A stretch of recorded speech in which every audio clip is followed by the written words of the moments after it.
Hi class. So today we're going to be looking at mechanical waves, and this lab's a little bit different because normally when we do these, I have you play around in the lab space first and then come in for some instruction afterwards. We're starting it this way just because there are some basic terms and some things that you'll need to be able to measure during the lab, so we need to just kind of review those. So we're just going to kind of touch on some of the basics in here, and then you'll get to dig into those concepts later in the actual lab work. So first thing we want to look at is what a transverse wave is.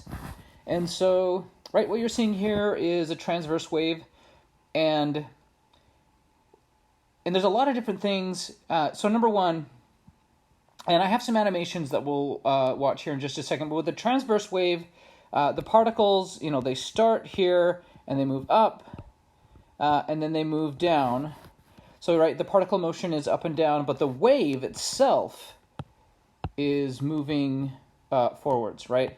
So the wave propagates to the right, but the particles propagate up and down, okay? So that's kind of the big difference here is the direction that things move. And the kind of cool thing about this is, right, so if the particles are moving up and down and the wave is moving back and forth, it kind of makes a T, right? You see then, so the T for transverse. Anyway, that's one of the ways that I kind of think about this, and it helps me to remember the difference between transverse and then the other type is longitudinal. But okay, so that's that, right? So we have transverse waves, and again, we'll watch an animation of this in just a second. But some of the different things we can look at here, we can measure wavelength, right? So wavelength, the symbol for that is looks like this. It's a Greek letter lambda. It kind of looks like an upside down Y, but that's lambda. It stands for wavelength. And wavelength can be measured in many different ways, right? The easiest way to measure wavelength is start, by the way, this is a crest. Start at a crest, measure to the next crest, okay? Or you can start down here at a trough and measure to the next trough, okay? So again, that's a crest. This is a trough, okay? But that's the wavelength. And really, you can measure the wavelength. It's just two consecutive points, right? So, for example, in this part of the wave, the wave's kind of moving up, so I would go around and down, and then here it is moving up again. So I can measure from here to here, and that's a wavelength, okay? Or if I wanted to, right, so this part's moving down, I can measure from here to there, right? That's also a wavelength, right? All those distances are exactly the same. What a wavelength is you're just measuring between two consecutive points on a wave, okay? That's the wavelength. So the other thing that we can look at is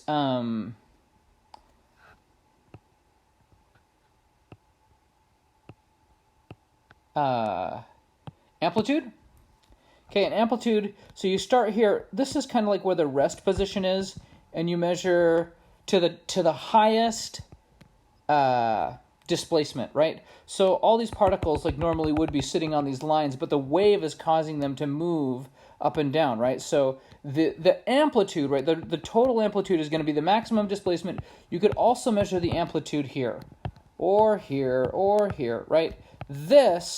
That little distance from there to there, that's not the amplitude. That's not the full amplitude anyways. When most of the time we're talking about amplitude, we want the full amplitude, so that's the distance from the rest position up to like the top of the crest or down to the bottom of a trough, okay? Amplitude. So two kind of physical distances that we can measure on here, wavelength and amplitude. I think those two are pretty straightforward. The other two things that we can look at are period and frequency. And those are about timing. And so in an image that's still, that's kind of hard to show, so I'm going to not review that here. We'll look at that in just a second.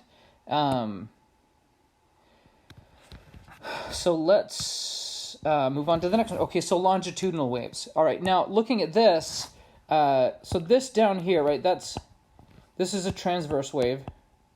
Transverse. Okay, so don't get those confused. This right here, that's our longitudinal wave right there, okay? And I know that this looks weird, but here, I mean, imagine, so if we're thinking about motion and how these things are moving, okay, the wave, all right, this bunch, it would appear as if these areas of compression are moving this way. And again, we'll look at an animation of this, okay? But, right, that's just the way that the wave is moving, right? In a transverse wave, right, the wave is also moving this way, right? But what we're really looking at is like, what are the particles doing, okay? So in a transverse wave, right, if I picked an individual, if I picked an individual particle, let's say this one, right, this little particle is going to move back and forth here. And that's the total distance that one particle would travel, even though the wave itself might be moving along, okay? One little particle is only moving a teeny tiny bit. So here, right, so this would be maybe the 0 point. These particles are moving up and down, but in a longitudinal wave, they're moving back and forth, right? They're moving in the same direction. So, right, longitudinal waves, they're moving in the same direction as the wave, but just back and forth and back and forth and back and forth. Here, these ones are also moving back and forth, but they're just moving up and down and up and down and up and down, while the wave travels along, okay? So that's that. Okay, so measuring wavelength on here. Again, wavelength is just, we're looking at like two consecutive points. The easiest way to measure wavelength on a longitudinal wave is I try to find the middle of the compressions. Say, okay, boom, that's going to be the wavelength. Okay. Trying to measure the amplitude, on the other hand, is much, much harder for a longitudinal wave because, for example, right, if we're tracking that particle, let's say that particle moves this total distance, you know, that I have shown here on my line. So what you would want to know is it's kind of like, here's the 0 mark, right, and here's the 0 mark down here. Normally the amplitude would be this thing, so this amplitude would be measuring just that distance or just this distance, right, because I can measure either one. Actually, I should have drawn that in here. So, right, that would be the amplitude where this is the wavelength. But in a still picture, right, this is still, it's not moving. I can't tell where these particles are going or how much they're actually moving back and forth. So in a still frame, there's no way for me to be able to measure what the amplitude is in a picture like this. They'd have to show me a progression to say, hey, you could have a problem that maybe said this little particle at one point is here, and then at some time later, it's way over there, and that's the total distance it travels. So then you would say, okay, well, if that's the case, then the amplitude would be just half of that, right? Just like this particle is going to go from here all the way up to here and then back, and it's going to keep doing that over and over again, right? The amplitude is only half of that distance, okay? So there's wavelength and amplitude when you're looking at longitudinal waves.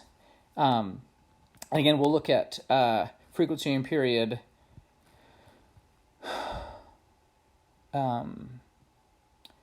in just a second. So let's see here. I want to, okay, so now let's look at an animation. Okay, so I like this because I have an animation here. Whoa, I went to the next one. I want to stay on this slide.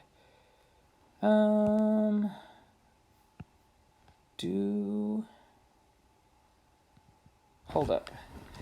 Let me move over here because I think that if I mouse over this, you can see, can you see?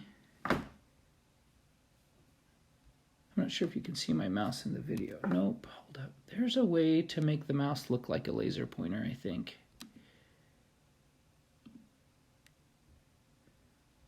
How do you do that? Okay, I don't know how to do that. So we're just gonna not do that. Oh,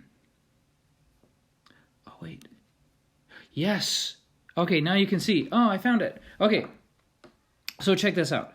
Again, this one is a transverse wave, okay? Because you can see the little particles, right? If we track one, they're moving up and down. Each individual particle is moving up and down, but the wave itself, right, is moving to the right. So like here's the wave, and you can see, right? So the wave is moving this way, but the particles are moving this way. So that's a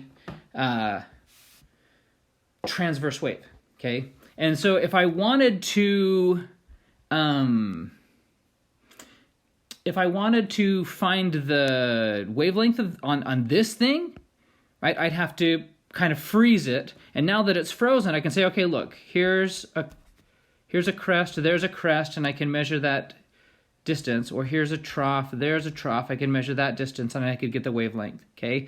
To get the amplitude on something like this that's live, you'd have to watch it move, okay? So I'd have to go back to where it's moving, and I'd have to say, okay, look, for example, this little particle here, so that's about, so if you can see where my laser pointer is, that's about as high up as it goes. And I'd measure from there down to, I don't know, about there, right? That distance, that's about as far as it's moving. Half of that would be the amplitude of this wave, right? But the thing that we're more interested in when we're looking at something like this is how do I measure what the period and frequency is, okay? And so to do that, the easiest way to do that is to find an individual particle and track it, okay? Because if you think about this, right, this motion is very cyclical. Let me freeze this for a second again so that I can trace on here. So let's say I'm going to pick this particle, and let's say we're tracking this particle, and I know that it moves, right here it's in its up position, so it's going to move, oops, it's going to move down and back up and down and back up. Now it's not moving to the right, but just so that you can see, down and back up, right? So you get this motion where it's going up and down. If I want to measure the period, right? So I would start here, from here, and then back to its starting point. So the period, or they use capital T to denote that time. I mean, because it is a time, right? So the period is going to be the amount of. So it's the time for one cycle. Okay, and so this is a cycle. It started here and went down and back. That's the completion of one cycle. However long it takes it to do that, that's the period, right? So you just pick a particle and you time it. How long does it take to go from here and get back to where it started? Now, if this thing was moving terribly quickly, and you'll see in the lab, one of the parts where you have to measure period, that some of the particles do move kind of fast, there's no way you're going to be able to time just one period. Time 10 cycles, right? So if I'm checking this one, right?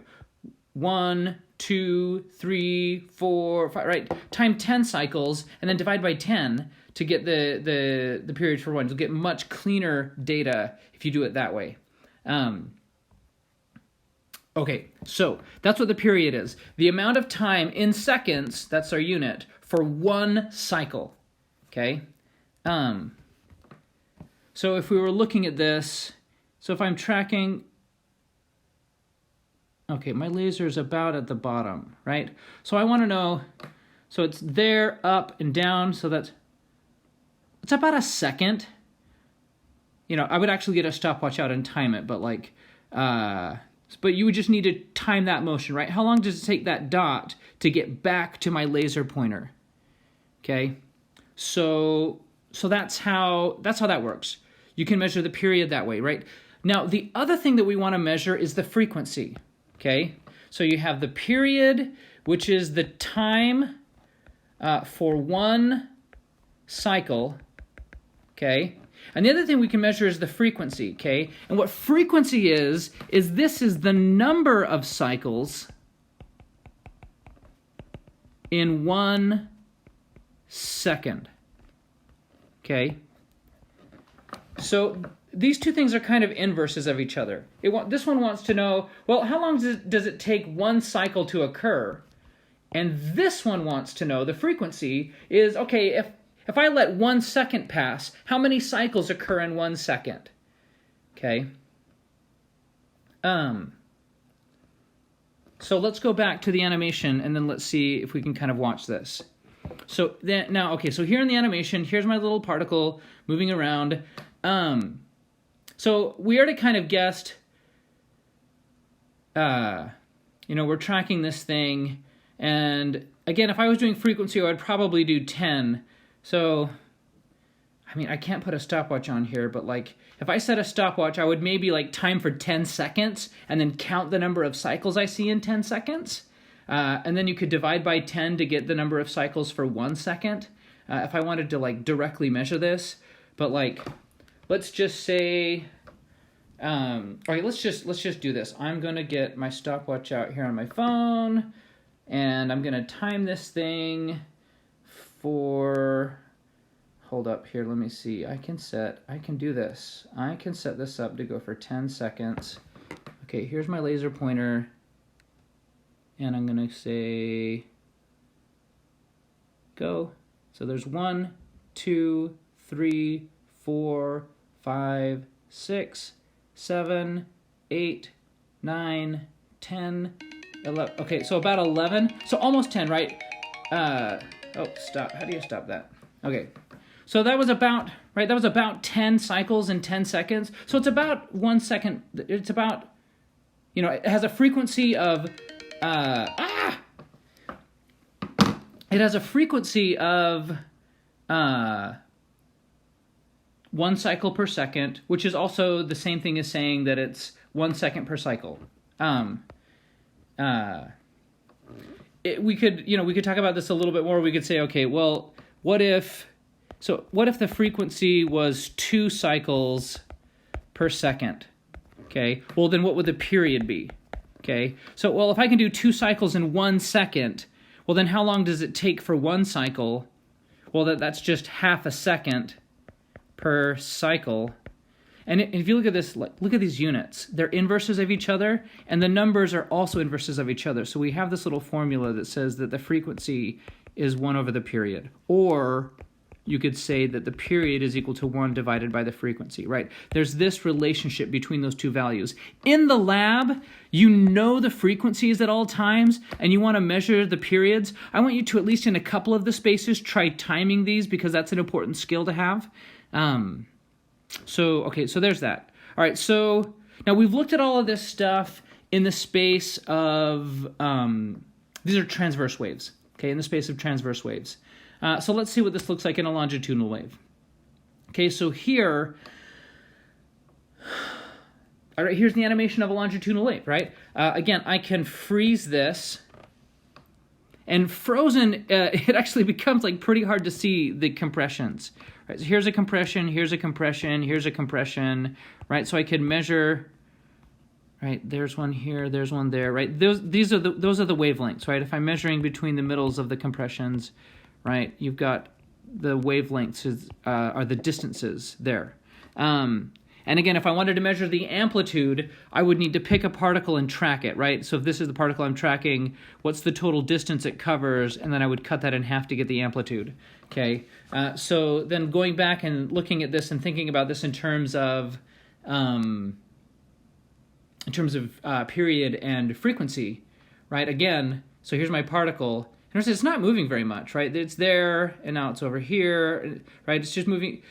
So the amplitude on this is pretty small, right? If that amplitude is just, is just half of this distance, that's a pretty small amplitude.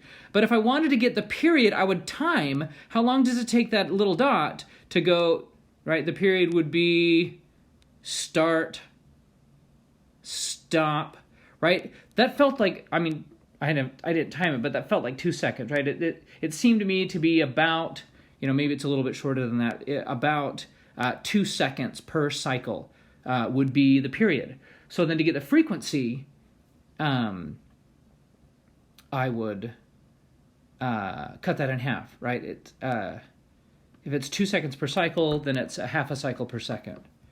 Right? And if I wanted to measure the frequency directly, then I would just say, okay, let's run this for 10 seconds and time how many cycles I see in 10 seconds. And I'm guessing if I ran it for 10 seconds, I'd count about 20. If I'm right that the period is 2 seconds per cycle. But anyways, so you've seen the animations. We've looked at transverse and longitudinal waves. Again, this is the longitudinal wave. And you can see, right, look, check this out, right? The wave is moving this way, but the particles are moving back and forth. Right, look at this little particle, right? If you track on one, you can see that, yep, it is just moving back and forth, each one of these things. Even though, like, you stand back at a distance, and it looks like the individual dots are moving forward. They're not. Each dot is just going back and forth. Okay, but this is a longitudinal wave, okay?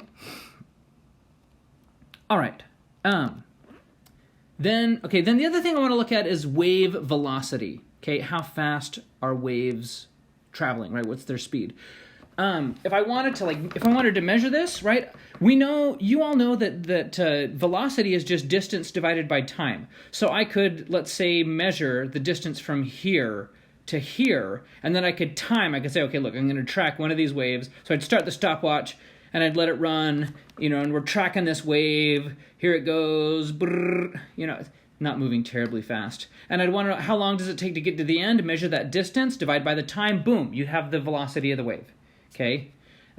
This is looking at it into longitudinal space. This is looking at the wave in a transverse space. So look, here's my little particle going up and down, and you can see the waves moving to the right. But what they're kind of showing you here, so this simulation is showing, hey, look, here's a wave velocity, here's a wave velocity, but it's the exact same wave speed. Notice one of the things that's different here. Look at the wavelength here. This is a much shorter wavelength than we're seeing in this space, right? Short wavelength, long wavelength. But it's the same wave speed, so what does that mean if I come down here? If I'm thinking about this in terms of period, look, how long is it going to take that dot to get back up here? And that's taking a long time, right? But if I go over to this dot and wait, look at the period on this dot. That dot, it takes a much shorter amount of time to traverse that. So you should see this relationship in today's lab a little bit, some of the stuff that you're going to play around with. By the way, another way to calculate wave velocity, since the velocity is just a distance over a time, you can take the wavelength and divide it by the period, and that'll also give you the velocity of the wave. So if I wanted to, I could just freeze this, and I could say, okay, check this out. Let's measure, what's this wavelength, right? Measure that distance, and then grab this particle and time it, right? So then I could take the wavelength, divide it by the period, and that's also the velocity of the wave, okay?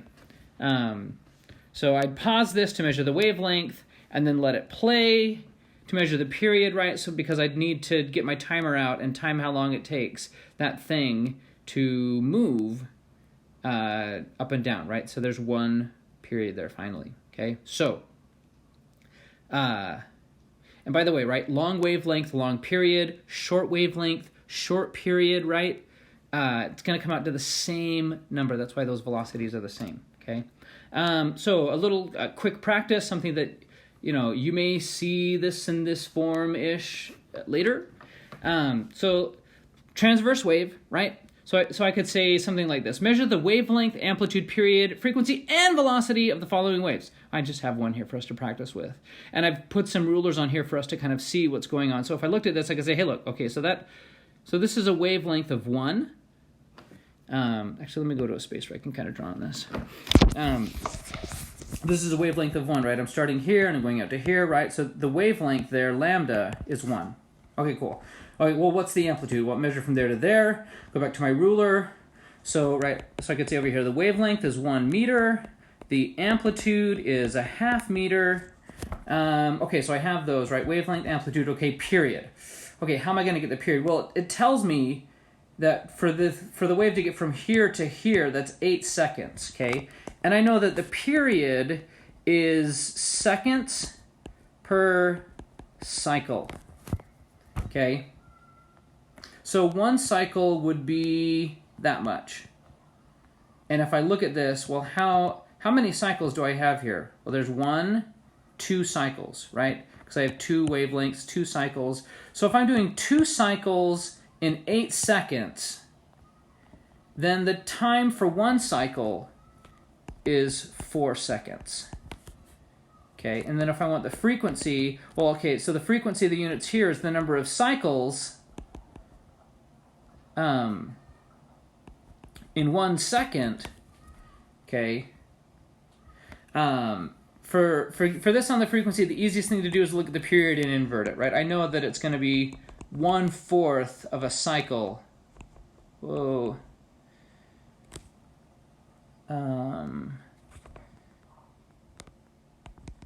Per second. Okay. Or I could look at this and I could say, okay, well, this is 8 seconds and this is 4, and that's 2. Then that would put 1 right there.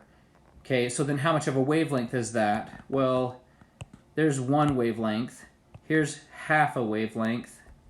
So so here, that's a fourth, right? That's a fourth of the wavelength at 1 second, right? So it does match up. But again, easiest thing to do, find the period, invert the period to get the frequency, but you can if you want to read it directly off of this by finding out the time for 1 second.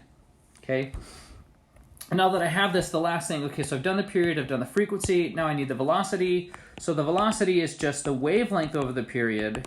So then I would take 1 divided by 4. So in this case, the velocity ends up being 1/4 meters per second. It's the same as the frequency. That is not always the case. That just happened to be that this way because the wavelength happened to be a meter.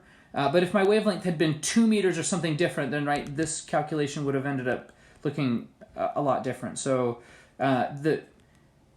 it's coincidence that the frequency and the velocity are the same, so don't think that that's always going to be the case. Okay, so 26 minutes.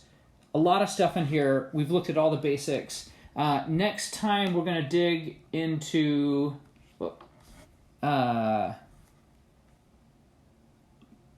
next time, let's see here. Whoops, discard that. Stop.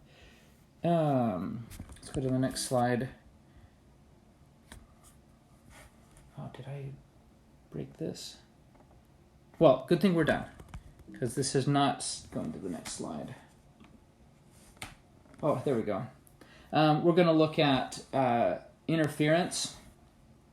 And so, and you'll take a peek at this in today's lab, but to just kind of show you what we're interested in is, right, what's happening when waves interact, right? So I have, here's a crest, and you can see there's a crest. So what happens when the two crests line up, right? So this down here is the addition of these two waves at any given point. And so we're going to look at this a little bit more next time, but that's to give you a sneak peek of what's coming. Thank you all so much. Good luck with today's lab, and let me know if you have any questions. Thanks.